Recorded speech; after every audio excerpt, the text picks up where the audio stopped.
ശാസ്ത്രീയ ഉപനിഷത്ത് പഠനം ക്ലാസ് 307. നമ്മൾ 60ാമത്തെ ഉപനിഷത്തായിട്ട് ശ്വേതാശ്വതരോപനിഷത്താണ് നോക്കുന്നത്. അതിൽ 5ാമത്തെ അധ്യായമാണ്. അതിൽ 1 മുതൽ 5 വരെയുള്ള മന്ത്രങ്ങളാണ് നമ്മൾ നോക്കുന്നത്. ഇത് പരമാത്മാവിനെ പറ്റി, ബ്രഹ്മത്തെ പറ്റിയുള്ള പരാമർശം തന്നെയാണ്. പ്രപഞ്ചം ഏതിൽ നിന്നുണ്ടായോ അതാണ് ബ്രഹ്മം.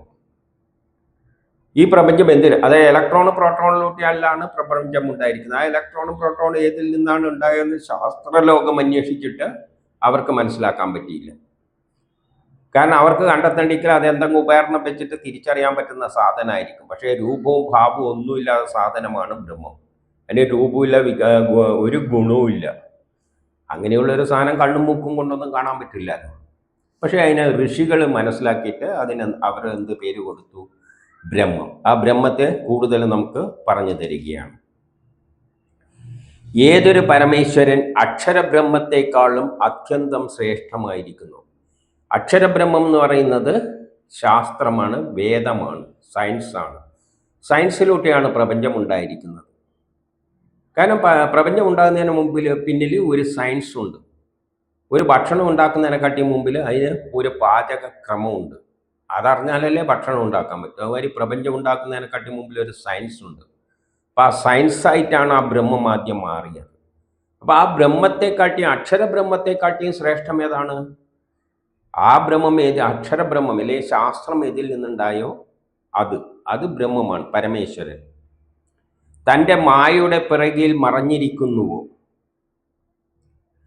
അതാണ് മായാലോകമാണ് സൃഷ്ടിച്ചിരിക്കുന്നത്. മായാലോകം എന്ന് പറഞ്ഞാൽ ഇത് മാഞ്ഞു പോകും, ഉണ്ടാവും, പിന്നെയും മാഞ്ഞു പോകും, പിന്നെയും ഉണ്ടാകും, മാഞ്ഞു പോകും. അതേസമയം തന്നെ ഇതിൻ്റെ പിന്നിൽ കളിക്കുന്ന ആ ശക്തിയെ പറ്റി ഇതിലുള്ള ആർക്കും മനസ്സിലാവുന്നുമില്ല. അതുകൊണ്ട് അതിൻ്റെ പിന്നിൽ മറഞ്ഞിരിക്കുകയാണ്. ഈ പ്രപഞ്ചം ഏതിൽ നിന്നുണ്ടായോ എന്നുള്ളത് തിരിച്ചറിയാൻ പറ്റുന്നില്ല. അതാണ് പ്രപഞ്ചമായി മാറിയിരിക്കുന്നത്. ഇവിടെ എല്ലാം നടക്കുന്നതിൻ്റെ പിന്നിൽ അതാണ്. പക്ഷേ അതിൻ്റെ പിന്നിൽ അത് മറഞ്ഞിരിക്കുകയാണ്. അതുകൊണ്ട് തന്നെ അത്യന്തം ശ്രേഷ്ഠനാണ്, ഏറ്റവും ശ്രേഷ്ഠമായിരിക്കുന്നത് ആ സംഗതിയാണ്. പ്രപഞ്ചം ഏതിൽ നിന്നുണ്ടായോ അതിന് അതിരുകളില്ല. കാരണം ബ്രഹ്മത്തിന് അതിരില്ല. അതിന് അതിരില്ല എന്ന് പറഞ്ഞാൽ എത്ര വരെ പോകുമെന്ന് ചോദിച്ചാൽ ഒരു ചോദ്യത്തിന് അതിനുള്ള ഉത്തരം ആർക്കും കിട്ടാൻ പോകുന്നില്ല. കാലങ്ങൾക്ക് അതീതനാണ്. അത് ദേശത്തിനും കാലത്തിനും ഒന്നും അതുമായിട്ട് ഒരു ബന്ധവുമില്ല. അത് എപ്പോഴും സ്ഥിരമാണ്. എത്ര കാലം ഉണ്ടെന്ന് ചോദിച്ചു കഴിഞ്ഞാൽ എത്രയോ, ഇനി അതിന് അറ്റമൊന്നുമില്ല. ഒരിക്കലും വിനാശം സംഭവിക്കാതെ, കാരണം അതിനൊരിക്കലും നാശം സംഭവിക്കില്ല. അങ്ങനെയുള്ള ഒരു സംഗതിയാണ് ആ ബ്രഹ്മം എന്ന് നമ്മൾ സങ്കല്പിച്ചോളണം. അത്രേ അർത്ഥമുള്ളൂ. എന്തോന്നുണ്ടായിരുന്നു ഇവിടെ പ്രപഞ്ചത്തിൽ, അതിന് നാശമില്ല, അത് മാത്രമേ ഉണ്ടായിരുന്നുള്ളൂ. അതിന് അതിരുകളില്ല, കാലവുമായിട്ട് ബന്ധമൊന്നുമില്ല. പിന്നെയോ അപ്രകാരമുള്ള പരമാത്മാവിൽ വിദ്യയും അവിദ്യയും വിരാജിച്ചു കൊണ്ടിരിക്കുന്നു. ആ ഒരു പരമാത്മാവില് വിദ്യ, ജ്ഞാനവും അവിദ്യയും, വിദ്യ തന്നെ 2 ഉണ്ട്. ഒന്ന് ആധുനിക ശാസ്ത്രജ്ഞന്മാരെ കണ്ടെത്തിയ, അതാണ് വിദ്യ. അവിദ്യ, വിദ്യ എന്ന് പറയുന്നത് തിരിച്ചറിയാൻ പറ്റാത്ത ഒരു സംഗതി ഉണ്ടല്ലോ, അതുമായിട്ട് ബന്ധപ്പെട്ടതാണ് വിദ്യ. തിരിച്ചറിയാൻ പറ്റാതെ ആ പരാ സയൻസ്, അതിൻ്റെ പിന്നിലും എല്ലാം ഉള്ളത് ഈ ബ്രഹ്മം തന്നെയാണ്. ഇവിടെ ഉൽപ്പത്തി വികാസ പ്രക്രിയക്ക് പിന്നിലുള്ളത് അവിദ്യയാണ്. ഉൽപ്പത്തി വിനാശ പ്രക്രിയക്ക് പിന്നിലുള്ളത് അവിദ്യയാണ്. അതായത് ഈ പ്രപഞ്ചം ഉണ്ടായിരിക്കുന്നതിൻ്റെ പിന്നിലുള്ള സയൻസ് എന്ന് പറഞ്ഞാൽ മോഡേൺ സയൻസ്. ഇലക്ട്രോൺ പ്രോട്ടോൺ എല്ലാം കൂടിയിട്ടാണ് ആ പ്രപഞ്ചം ഉണ്ടായിരിക്കുന്നത്. അപ്പോൾ അത് അവിദ്യയാണ്, മോഡേൺ സയൻസാണ്. മോഡേൺ സയൻസ് എന്ന് പറയാം അവിദ്യ. കാരണം ശാസ്ത്രങ്ങളൊക്കെ അതിൻ്റെ അപ്പുറത്തേക്ക് പോകാൻ പറ്റിയില്ല, മതിയാക്കിപ്പോയി. അവർ കണ്ടെത്തിയ സയൻസ് മുഴുവൻ പ്രപഞ്ചമായിട്ട്, ഇന്നത്തെ പ്രപഞ്ചത്തിൻ്റെ അല്ലെങ്കിൽ ഘടനയും ഇതെല്ലാം അത് അവിദ്യയാണ്. അത് ജഡമാണ്. അതിലൂടെയാണ് ഈ ജഡമായ ഈ വസ്തുക്കളെല്ലാം, പ്രപഞ്ചമെല്ലാം ഉണ്ടായിരിക്കുന്നത്. അതിൽ യഥാർത്ഥ വിദ്യയുടെ അഭാവമുണ്ട്. യഥാർത്ഥ വിദ്യ എന്താണ്? ഈ സംഗതി ഏതിൽ നിന്നാണോ ഉണ്ടായത് ഈ ജഡമായ ഈ പ്രപഞ്ചം, നമ്മൾ ഈ കാണുന്ന പ്രപഞ്ചമെല്ലാം ഏതിൽ നിന്നുണ്ടായോ എന്നുള്ളതാണ് യഥാർത്ഥ ജ്ഞാനം. അത് ആധുനിക ശാസ്ത്രജ്ഞന്മാർക്ക് ഇന്നും മനസ്സിലായിട്ടില്ല. ആ വിദ്യയാണ് യഥാർത്ഥ വിദ്യ. അത് ഇന്നത്തെ ആധുനിക സയൻസിൽ ഇല്ല. അതിൽ യഥാർത്ഥ വിദ്യയുടെ അഭാവമുണ്ട്. ജനന മരണമില്ലാതെ ആ വിദ്യക്ക്, ആ പ്രപഞ്ചം ഏതിൽ നിന്നുണ്ടായോ അതിന് ജനന മരണങ്ങളില്ല, കൂടുകയും കുറയുകയും ചെയ്യാതെ അതിൻ്റെ അളവിൽ മാറ്റമൊന്നും വരുന്നില്ല. അവിനാശിയായിരിക്കുന്ന തത്വം വിദ്യ തന്നെ, അതാണ് വിദ്യ. പ്രപഞ്ചം ഏതിൽ നിന്നുണ്ടായോ അതിന് രൂപവും ഭാവവുമില്ല, അതിനൊരു സ്വഭാവവുമില്ല, ഒരു ഗുണവുമില്ല, എന്തോ ഒന്നുണ്ട്. അതിനെ മനസ്സിലാക്കുന്നതാണ് വിദ്യ. ആ പരമേശ്വരൻ, അതിനാണ് പരമേശ്വരൻ, പരബ്രഹ്മ പരമേശ്വരൻ എന്ന് പറയുന്നത്, അല്ലെ ബ്രഹ്മം എന്നും പറയാം. ഈ വിദ്യയുടെയും അവിദ്യയെക്കാളും ഉയർന്നതാണ്. അപ്പൊ ഈ വിദ്യയും അവിദ്യയും കൂടിയതാണ് യഥാർത്ഥ ജ്ഞാനം. ആ ബ്രഹ്മം അടക്കം മനസ്സിലാക്കുന്നതാണ് വിദ്യ. പ്രപഞ്ചം ഉണ്ടായത് മുതലുള്ളതാണ് അവിദ്യ. ഇത് രണ്ടിൻ്റെ അധിപൻ ആരാണ്? അതിനെക്കാട്ടും മഹത്വരമാണ് ഈ പരബ്രഹ്മ പരമേശ്വരൻ. ഇനി രണ്ടില്, ഈ ലോകത്തിൽ മനുഷ്യർ, മൃഗങ്ങൾ, പറവകൾ, പക്ഷികൾ, കീടങ്ങൾ, ചിത്രശലഭങ്ങൾ മുതലായ പല യോനികൾ, അത് പല യോനികളിൽ നിന്ന് പലതരം ജീവജാലം, മനുഷ്യര്, ദേവന്മാര്, മറ്റേ മൃഗങ്ങള്, പക്ഷികള് എല്ലാം. പിന്നെയോ ഈ പല യോനികൾ പല രൂപത്തിൽ കാണപ്പെടുന്നു. പല യോനികളിലൂടെ പറന്നു വരുന്നതെല്ലാം പല രൂപത്തിൽ കാണപ്പെടുകയാണ്. അങ്ങനെ എല്ലാറ്റിൻ്റെയും കാരണം, രൂപം, ഏതിൽ നിന്നാണോ അതുണ്ടായത്, എന്തുകൊണ്ടാണ് അതുണ്ടായത്, ഏതിൽ നിന്നാണ് ഉണ്ടായത്, അതിൻ്റെ പിന്നിലുള്ള കാരണം എന്താണ്, ആ രൂപം. അതായത് പല യോനികളിലൂടെ പല രൂപത്തിൽ പ്രത്യക്ഷപ്പെട്ട ഈ പ്രപഞ്ചത്തിലുള്ള വസ്തുക്കൾക്ക് കാരണക്കാരൻ ആരാണ്? അതിൻ്റെ മുകളിലുള്ള കക്ഷിയാണ്. പിന്നെയോ അവയുണ്ടായ പഞ്ചമഹാഭൂതങ്ങളുടെ അധിപതി, അവ ഏതിൽ നിന്നാണ് ഉണ്ടായത്? പഞ്ചമഹാഭൂതങ്ങളിലൂടെ. പഞ്ചമഹാഭൂതങ്ങൾ എന്ന് പറഞ്ഞാൽ സാധാരണമായിട്ട് ചെറിയ ക്ലാസ്സിൽ നമ്മൾ പഠിക്കുന്നത് തന്നെ ഖരദ്രവ വാതക ഊർജം, ഈ രൂപത്തിലാണ് ഈ പ്രപഞ്ചത്തിലെല്ലാം ഉള്ളത്. ഖരരൂപത്തിൽ, solid, liquid, gas and energy. പിന്നെ ഇതെല്ലാം കൂടിയിട്ട് ഗോളങ്ങളാക്കിയിട്ട് ഒരു പ്രപഞ്ചം ഉണ്ടാക്കിയിട്ടുണ്ട്, അതാണ് ആകാശം. അതിൻ്റെ എല്ലാം അധിപതി, അധിപതി എന്ന് പറഞ്ഞാൽ ആരാണോ ഇതിനെ സൃഷ്ടിച്ചത് അത് തന്നെയാണ് അതിൻ്റെ അധിപതി. ആദ്യം ഉണ്ടായ ഹിരണ്യഗർഭനായ ബ്രഹ്മാവിന് എല്ലാ ജ്ഞാനവും നൽകിയവൻ. അപ്പൊ ആദ്യം ഉണ്ടാകുന്നതിന് ഒരു ശക്തി വിശേഷമുണ്ട്, ഹിരണ്യഗർഭം. ആദ്യമുണ്ടായ ആ ഒരു ബീജം ഇതിനെയാണ് ഹിരണ്യഗർഭൻ എന്ന് പറയുന്നത്. നമ്മുടെ തുടക്കം ഇതിൽ നിന്നാണ്? ഒരു ജനിതക ഘടനയിൽ നിന്നാണ്. മുട്ടയിൽ എന്താണുള്ളത്? ഒരു ജനിതക ഘടനയാണ്. വിത്തിൻ്റെ അകത്ത് എന്താണുള്ളത്? ആ ഹിരണ്യഗർഭൻ്റെ അകത്ത്, അവിടെയാണ് അതിൻ്റെ പ്ലാനെല്ലാം അടങ്ങിയിരിക്കുന്ന ഒരു ജനിതക ഘടനയുണ്ടത്. അതുപോലെ പ്രപഞ്ചത്തിൻ്റെ തുടക്കത്തിൻ്റെ ഒരു ജനിതക ഘടന, അത് ഉണ്ടാക്കുന്നതിന് പിന്നിൽ പ്രവർത്തിച്ച സൃഷ്ടികർത്താവായ ബ്രഹ്മാവിന് നൽകിയ ജ്ഞാനം, ആരാണോ ജ്ഞാനം നൽകിയത്, അത് എന്നിൽ നിന്നാണ് ഉണ്ടായിരിക്കുന്നത്? സയൻസിലൂട്ടിയാണ് ഉണ്ടായിരിക്കുന്നത്. കാരണം മുട്ടയുണ്ടായിരിക്കുന്നത് ആറ്റങ്ങളും പ്രോട്ടോണും എല്ലാം കൂടി തന്നെയാണ്. അപ്പൊ എല്ലാം ഉണ്ടായിരിക്കുന്ന ജ്ഞാനം, അതെങ്ങനെ ഉണ്ടാക്കണം എന്നുള്ള ജ്ഞാനം ആരാണോ നൽകിയത്, അതായത് വേദങ്ങൾ എവിടെ നിന്നാണോ ഉത്ഭവിച്ചത്, ഒടുവിൽ ആ ഹിരണ്യഗർഭനെ ദർശിച്ചു. ആ ഹിരണ്യഗർഭൻ ഉണ്ടായിട്ട് അതിൽ അദ്ദേഹം ദർശിച്ചുകൊണ്ടാണ്, അതിൽ നിന്നാണ് സൃഷ്ടിക്രമം നടത്തിയത്. അവൻ തന്നെ സർവശക്തൻ. അപ്പൊ ഇതിനെല്ലാം പിന്നിലുള്ള ആ ശക്തി വിശേഷം സർവശക്തനാണ്, സർവത്തിൻ്റെയും ആധാരമാണ്, അഖിലത്തിൻ്റെയും എല്ലാറ്റിൻ്റെയും സ്വാമിയാണ്. അവൻ തന്നെ പരബ്രഹ്മ പുരുഷോത്തമൻ. ഇനി മൂന്നില്, പ്രപഞ്ച സൃഷ്ടികാലത്ത്, പ്രപഞ്ചം സൃഷ്ടിക്കുന്ന കാലത്ത് ബുദ്ധി, ആകാശാദി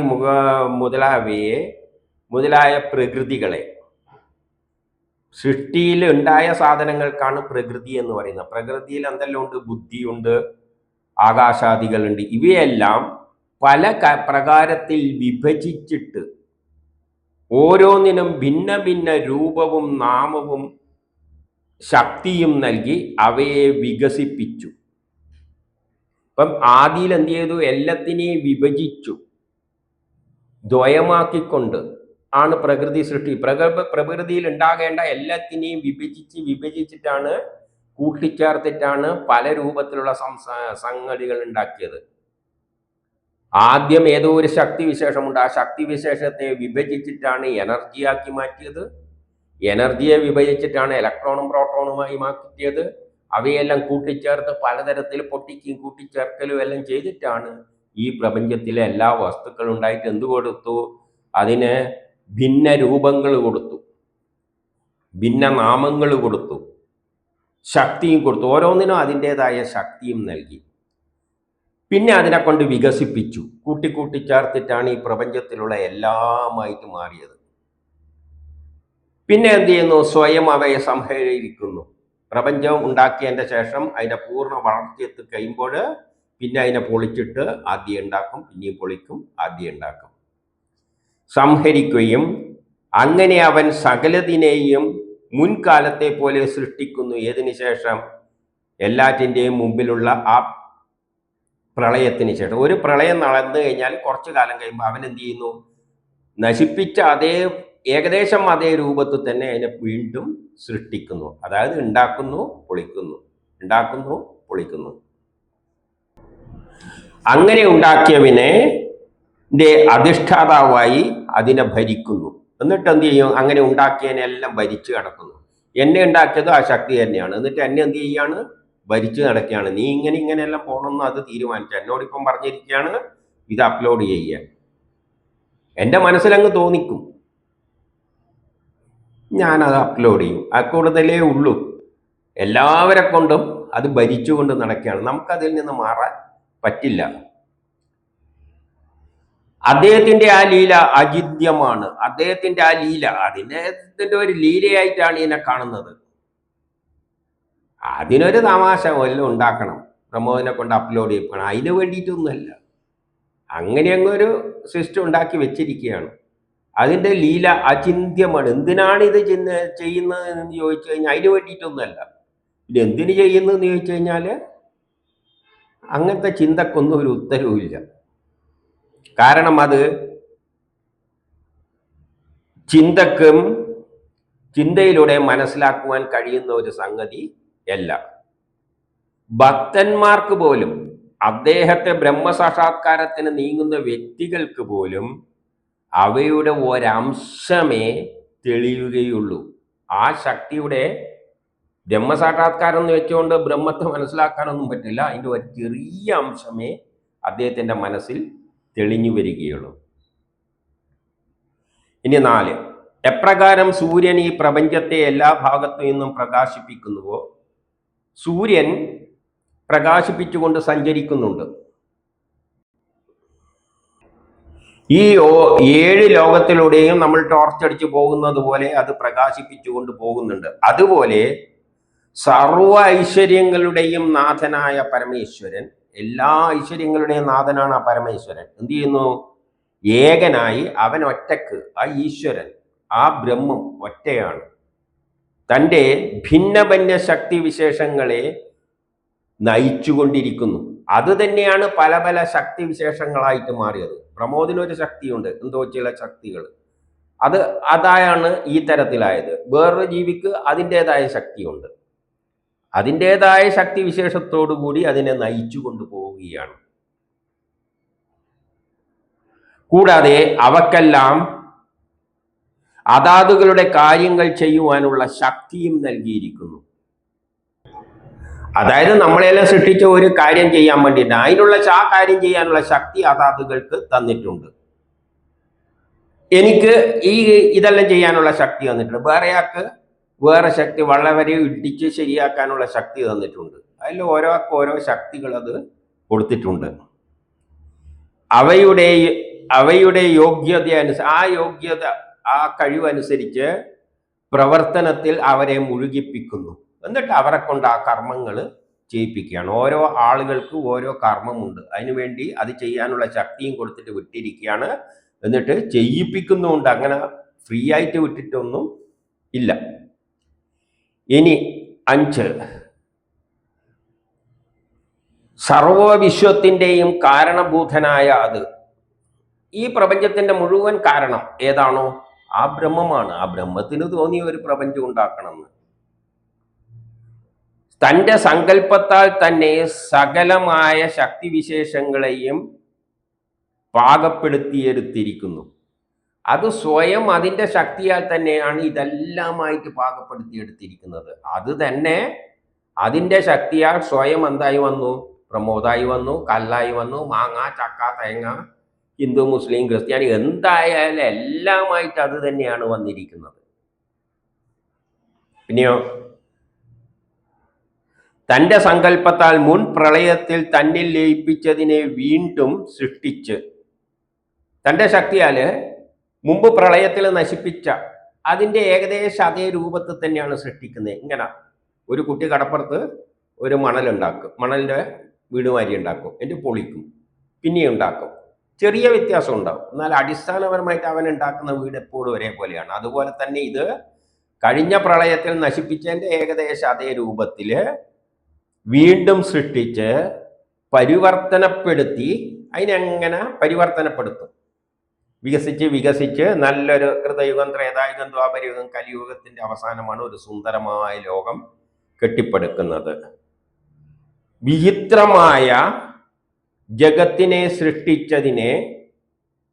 സൃഷ്ടിച്ച് അതിലെ ജീവജാലങ്ങൾക്കെല്ലാം കർമ്മങ്ങൾ അനുഷ്ഠിക്കാനുള്ള ശക്തി നൽകി. അപ്പോൾ അതിനൊരു വിശ്വം ഉണ്ടാക്കി, അതിൽ പുരോഗതി ഉണ്ടാക്കാൻ വേണ്ടിയിട്ട് മനുഷ്യരെ പോലെയുള്ള പലതരം ജീവജാലങ്ങളെയെല്ലാം സൃഷ്ടിച്ചിട്ട് അതിലൂടെ അവരെ കർമ്മം ചെയ്യാനുള്ള ശക്തി നൽകി. അതിനുള്ള എല്ലാ വ്യവസ്ഥകളും സ്ഥാപിച്ച്, നിയമങ്ങൾ എന്ന് പറഞ്ഞാൽ സയൻസ്. ഈ ലോകത്തിൽ ഓരോ കാലത്തിലും ഓരോരുത്തരം നിയമങ്ങൾ ഉണ്ടാക്കിയിട്ടിട്ടുണ്ട്. എന്തിനാ? ആ കാലത്തിന് യോജിച്ച്. ഗോത്ര കാലഘട്ടത്തിലെ അടിമ വ്യവസ്ഥിതിയിലൂടെയാണ് ലോകം മുന്നോട്ടേക്ക് പോയത്. അപ്പൊ ആ ഒരു വ്യവസ്ഥിതി അന്നുണ്ടാക്കി. കുറച്ചു കാലം കഴിയുമ്പോൾ തോന്നി ഇനി ഇത് പറ്റൂല, ഇതിനെ പൊളിച്ചിട്ട് വേറൊരു വ്യവസ്ഥിതി ഉണ്ടാക്കി. കൊളോണിയലിസം. വിദേശികൾ വന്നിട്ട് എല്ലായിടത്തും കുറച്ചു കാലം അതിലൂടെ ലോകം പുരോഗമിച്ചു. അത് കഴിഞ്ഞിട്ട് പിന്നെ തോന്നി ഇനി ഇത് വേണ്ട, പിന്നെ മുതലാളിത്തവും മറ്റേ നാറ്റോ രാഷ്ട്രങ്ങളും വാർസ രാഷ്ട്രങ്ങളും അതുണ്ടാക്കി പുരോഗതി കുറേ നേടി. അതിന് ശേഷം 3-ാം ലോക മഹായുദ്ധത്തിലെ മഹാഭാരത യുദ്ധത്തിലൂടെ അതിനെയും പൊളിച്ചിട്ട് അങ്ങേരെ എന്തുണ്ടാക്കുക? അവസാനം ഒരു വസുദേവ കുടുംബം, എല്ലാവരും ഒരു കുടുംബത്തിലെ അങ്ങനത്തെ പോലെ ജാതി മത ചിന്തകളൊന്നും ഇല്ലാതെ ആ വ്യവസ്ഥകളെല്ലാം സ്ഥാപിച്ച് അദ്ദേഹം എന്ത് ചെയ്യുന്നു? ഭരണം നടത്തുന്നു.